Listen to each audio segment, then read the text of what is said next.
आज की सच्ची कहानी वेस्ट बंगाल के नदिया डिस्ट्रिक्ट कृष्णनगर की है। इस घटना में उत्तर प्रदेश का एक 23 साल का लड़का देशराज सिंह 19 साल की इशिता मलिक के घर में घुसकर बहुत ही क्लोज रेंज से एक हथियार इस्तेमाल करके उनकी जान ले ली थी। इस घटना को अंजाम देने के लिए पिछले 7-8 महीनों से प्रॉपर प्लानिंग किया गया था। सबसे हैरान करने वाली बात यह था कि इशिता के घर नदिया डीएम ऑफिस के बिल्कुल करीब था। सिर्फ इतना ही नहीं, उसके ठीक बगल में ही एसपी यानी पुलिस सुपर ऑफिस और कृष्णनगर कोतवाली थाना भी मौजूद था। पास में ही कृष्णनगर वुमेन्स कॉलेज भी है। एक बार सोचकर देखिए, जहां चारों तरफ प्रशासन का इतना हाई अलर्ट हो और उसी जोन में किसी ने ऐसी दर्दनाक घटना को अंजाम देने की हिम्मत कैसे की। और लास्ट में वो किसी भी सीसीटीवी या किसी भी सिक्योरिटी गार्ड के नज़र में आए बिना वेस्ट बंगाल के नोईहाटी से होते हुए रास्ते में कई बार पुलिस को गुमराह किया और पुलिस के हाथ न आते हुए उत्तर प्रदेश की अयोध्या में भाग गया था। जब उसे लगा कि वो अब पकड़ा जा सकता है, तब उसने नेपाल भागने की कोशिश की। इस घटना को अपराधी ने इतनी प्रॉपर प्लानिंग के साथ अंजाम दिया था कि शुरू में हर कदम पर पुलिस को धोखा दे रहा था। इन्वेस्टिगेशन टीम को भी ये लग रहा था कि आखिर 23 साल का कोई लड़का अकेला ये सब कैसे कर सकता है। जरूर इसका पीछे कोई और भी लोगों का हाथ हो सकता है, लेकिन 15 पुलिस ऑफिसरों की लगातार मेहनत से आखिर देशराज को गिरफ्तार कर लिया गया था। सिर्फ वही नहीं, पुलिस ने उसके साथ साथ उनके रिटायर्ड आर्मी ऑफिसर मामा कुलदीप सिंह और राजस्थान में पोस्टेड बीएसएफ ऑफिसर देशराज की पिताजी को भी गिरफ्तार कर लिया गया था। आज हम जानेंगे 25 अगस्त 2025 की उस घटना को, जिसने सिर्फ वेस्ट बंगाल ही नहीं बल्कि पूरे देश को हिला कर रखा था। कॉलेज स्टूडेंट इशिता मलिक का केस। फुल वीडियो में स्टेप बाय स्टेप जानेंगे कि आखिर ये सब क्यों और कैसे किया गया था, और लास्ट में इस केस में पुलिस का क्या रोल था।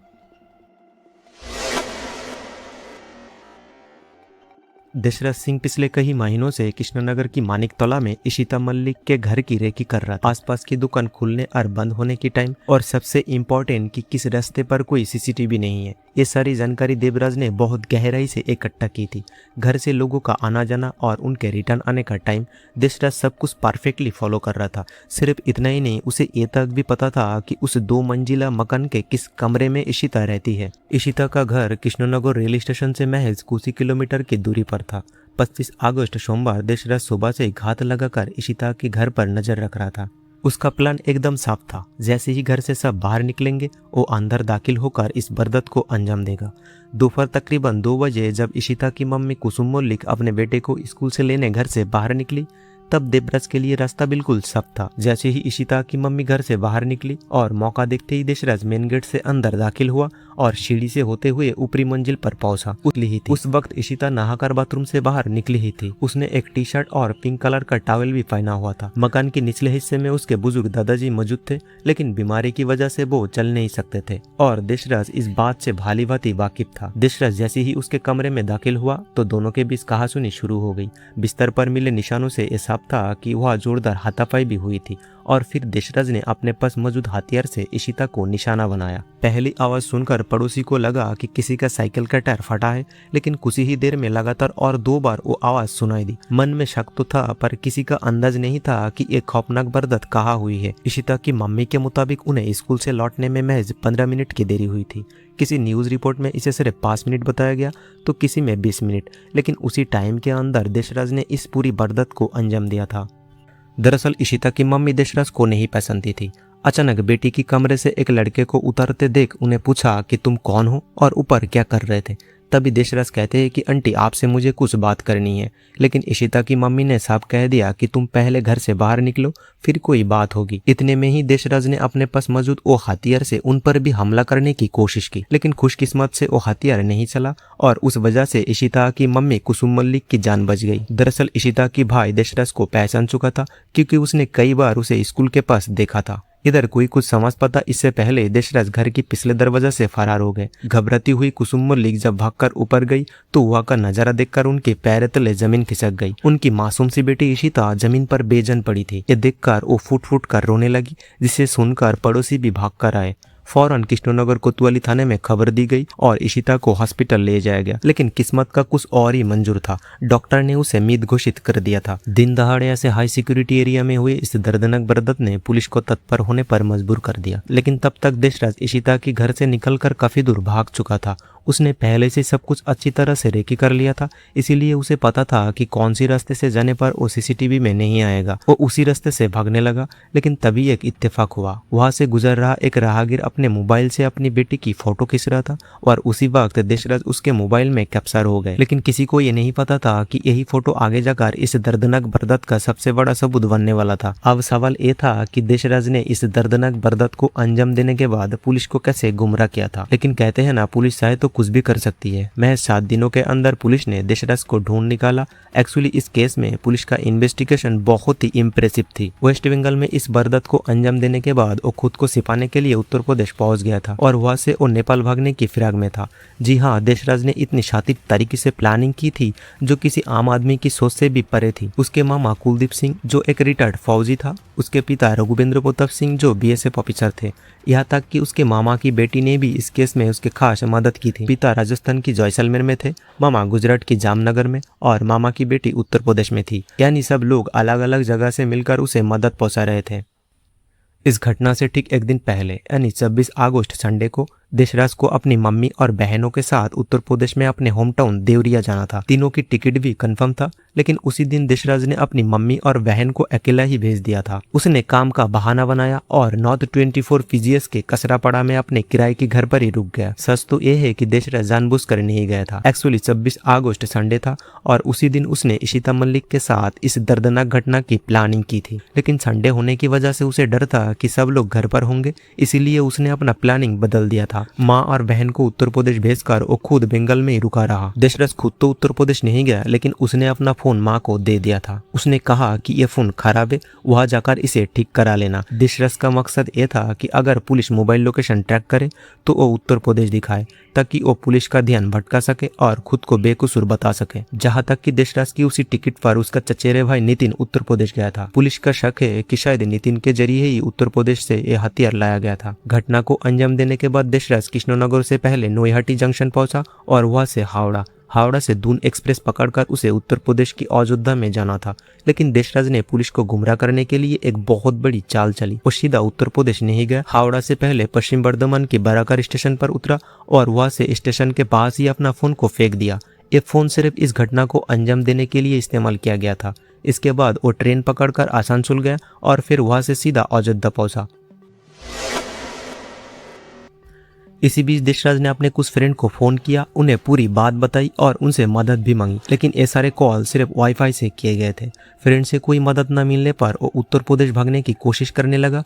पुलिस के पास उसके ट्रेन बदलने की खबर थी, लेकिन तब तक पुलिस उसे पकड़ नहीं पाई थी। अयोध्या पहुंचकर वो एक होटल में रुका। जब होटल मैनेजर ने डॉक्यूमेंट्स मांगा तो उसने कहा कि उसका बैग और सारे पेपर्स खो गए हैं। उसे पता था कि वो अगर उसी वक्त अपने डॉक्यूमेंट्स दे दिया होता तो बहुत आसानी से पुलिस के हाथ पकड़ा जा सकता था। फिर उसने मैनेजर की फोन से अपने पिता को कॉल किया और उसके पिता ने मैनेजर की अकाउंट में लगभग 22,000 रुपया ट्रांसफर किए थे। उस पैसों से देशराज ने एक नया मोबाइल खरीदा और होटल की बिल भी चुकाया था। इसके बाद देशराज ने उत्तर प्रदेश की देवरिया में जाकर खुद को छिपा लिया था। देवरिया उसका पुश्तैनी घर है, वहाँ उसका रिश्तेदार रहते हैं। लेकिन पुलिस के मुताबिक उसके परिवार के कुछ लोग पहले से ही अपराध की दुनिया से शामिल थे। गांव में उसके दादा का काफी दबदबा था। जमीन के विवाद में एक आदमी को बेरहमी से पीटने की वजह से उनके खिलाफ थाने में केस भी दर्ज है। सिर्फ इतना ही नहीं, देशराज की मामा कुलदीप सिंह और उनकी बेटी ने मिलकर उसके लिए फेक दस्तावेज तैयार किए थे। उन्होंने देशराज को एक फर्जी आधार कार्ड और बीएसएफ का एक डुप्लीकेट आईडी कार्ड भी बना कर दिया था, ताकि वो पुलिस की नजर से बच सके। देशराज के 2 और रिश्तेदार दंगल और मंगल सिंह, इन दोनों का क्रिमिनल रिकॉर्ड भी काफी लंबा था। इन पर 40 से भी ज्यादा क्रिमिनल केसेस पहले से ही चल रहे थे। कुछ दिन पहले ही ये जेल से बाहर आए थे। पुलिस ऑफिसरों को शक था कि देशराज इनके पास पनाह ले सकते हैं।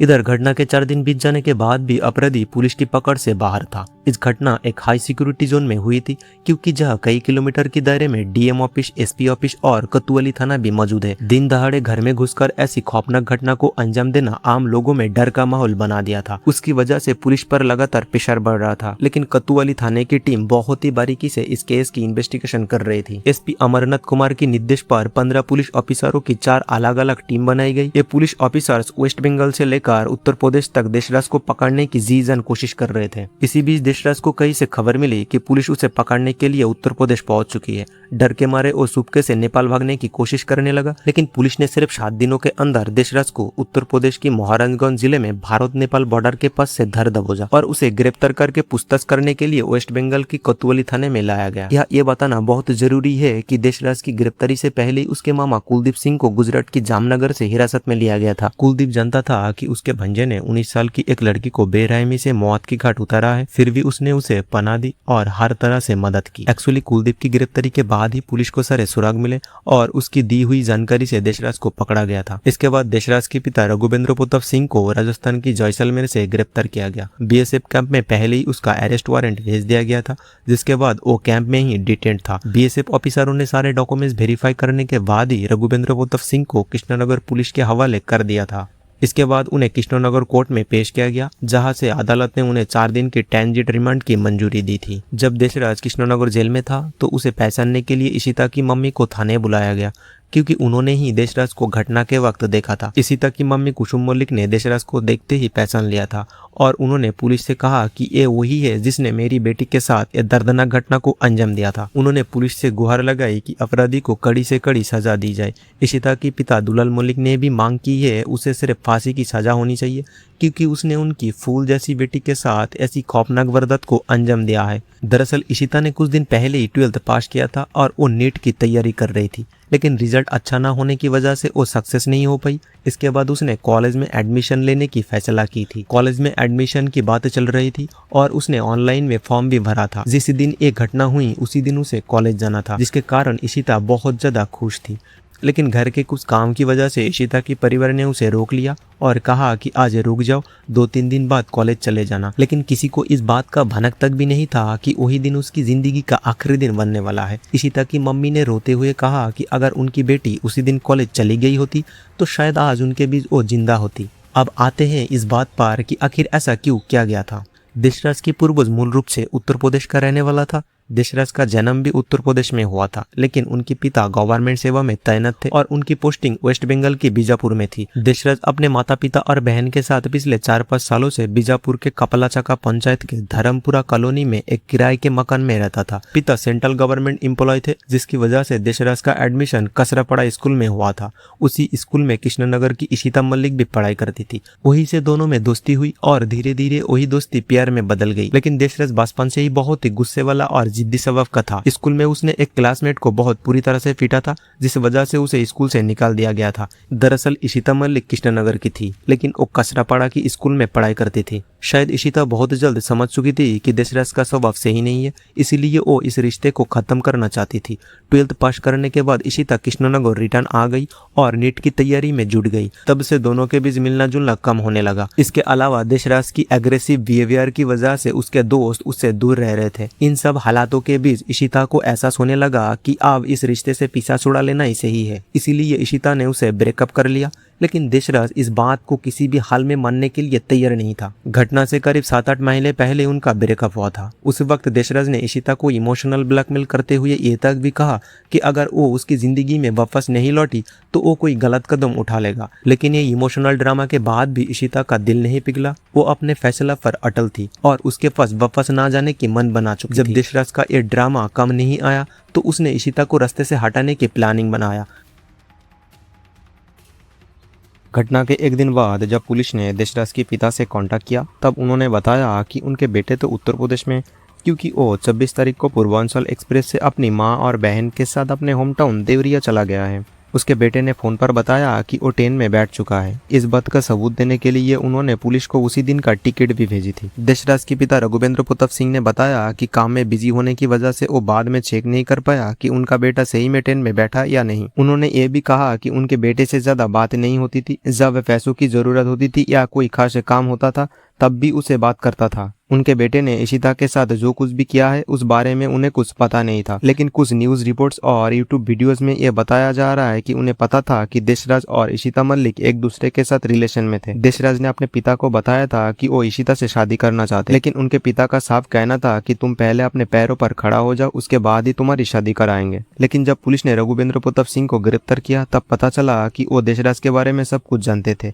फिर भी उन्होंने उसे भागने में मदद की। जैसे कि मैं वीडियो में पहले बताया था, उन्होंने अयोध्या के एक होटल मैनेजर को करीब 22,000 रुपये भेजे थे। इधर देशराज को अरेस्ट करने के बाद और ज्यादा तलाशी करने के लिए उसे कसरा पड़ा के उस मकान पर ले जाया गया। वहां से पुलिस ऑफिसरों ने एक लैपटॉप और पेन ड्राइव बरामद किया, जिससे इस पूरी घटना का ब्लूप्रिंट पुलिस के हाथ लगा। इन्वेस्टिगेशन को पूरा करने के लिए देशराज से क्राइम सीन को रिक्रिएट करवाया गया, लेकिन तब तक घटना में इस्तेमाल किया हुआ वो वेपन्स पुलिस ऑफिसर के हाथ नहीं लगा था। बार बार पूछताछ करने के बाद जेल में रहते हुए देशराज ने पुलिस ऑफिसर से कहा कि वो रोटी और मीट खाना चाहते हैं। जब उसकी ये फरमाइश पूरी की गई तब उसने पुलिस ऑफिसर को बताया कि उन्होंने वो वेपन्स कृष्णनगर रेलवे स्टेशन के पास एक गड्ढे में फेंक दिया था। इसके बाद पुलिस की एक टीम ने मौके पर जाकर तलाशी शुरू की और वहां से वो वेपन्स बरामद किया। दरअसल जब इशिता देशराज से ब्रेकअप कर लिया था तब देशराज ने उसे कई बार वार्निंग दी थी, यहाँ तक कि उसने कमर में एक वेपन्स डालकर एक फोटो व्हाट्सएप ग्रुप में अपलोड की थी जहां पर लिखा था कमिंग सून। इसका सीधा मतलब था कि वो जल्द ही कुछ खौफनाक करने वाला है। के अमरनाथ का कहना था कि अगर कोई इस बात का गंभीरता से लेता और सिर्फ एक बार थाने में जाकर रिपोर्ट करा दिया होता तो शायद कोई एक्शन लिया जा सकता था। दरअसल देशराज सिंह इशिता के पूरे परिवार को खत्म करना चाहता था, लेकिन किस्मत से वो बच गए थे। इस केस में पुलिस ने बहुत ही अहम भूमिका निभाई थी। इस घटना से जुड़े हर एक इंसान को अदालत में पेश किया गया था।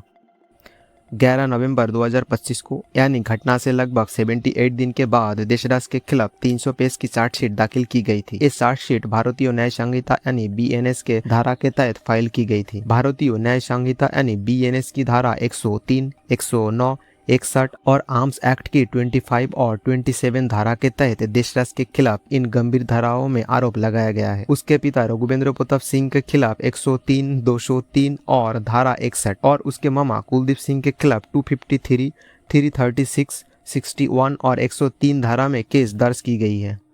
एविडेंस के तौर पर 21 लोगों का बयान और जब्त किया हुआ हथियार कोर्ट में पेश किया गया है। इसके अलावा इन्वेस्टिगेशन में मिले इलेक्ट्रिक और मटेरियल एविडेंस भी कोर्ट में पेश किया गया है। विक्टिम की फैमिली एक्यूज के लिए सख्त सजा की मांग कर रही है। इशिता के पिता दुलाल मलिक ने बताया कि पुलिस पर उनका शुरू से ही भरोसा था और पुलिस ने बार बार उन्हें पहचान रखने में मदद की है। उन्हें उम्मीद है कि जज सब जल्द ही इन सब को कड़ी से कड़ी सजा सुनाएंगे। किसी को अच्छा लगना बिल्कुल नॉर्मल है, लेकिन इसका मतलब ये नहीं है कि वो पसंद हर वक्त एक जैसा रहेगी। टाइम बीतने के साथ साथ किसी का मेंटल सिचुएशन बदल सकता है। इसीलिए अगर कोई किसी रिश्ते में खुश नहीं है तो उसे उस रिश्ते से बाहर आ जाना चाहिए। हर इंसान को आजाद होकर जीने का पूरा हक है। किसी को भी किसी का ऊपर हावी होने का हक नहीं है। कभी कभी छोटी छोटी बात को इग्नोर नहीं करना चाहिए, क्योंकि वही आगे जाकर बहुत बड़ा मुसीबत बन सकते हैं। ऐसे हालात में परिवार की मदद लेना और पुलिस प्रशासन से कांटेक्ट करना ही समझदारी का काम है। आपका ऑपोजिट पर्सन किस मेंटलिटी में है ये आप आसानी से समझ नहीं सकते। इसीलिए अगर कभी भी आपको कुछ डाउट या गलत लगे तो पुलिस प्रशासन की मदद जरूर ले। इस वीडियो का मकसद किसी का खिलाफ नफरत फैलाना नहीं है, बल्कि ये सिर्फ जन सचेतनता और एजुकेशन पर्पस के लिए बनाया गया है। वीडियो में दी गई सारी जानकारी इंटरनेट पर पब्लिकली मौजूद है। अगर हमारी ये कोशिश आपको थोड़ी भी अच्छा लगी हो तो प्लीज इस चैनल को सब्सक्राइब करना और वीडियो को ज्यादा से ज्यादा शेयर करना, ताकि लोग अपराध से दूर रह सके और खूबसूरत जिंदगी जी सके। इस वीडियो के बारे में आपकी क्या राय है कमेंट बॉक्स में जरूर बताएगा।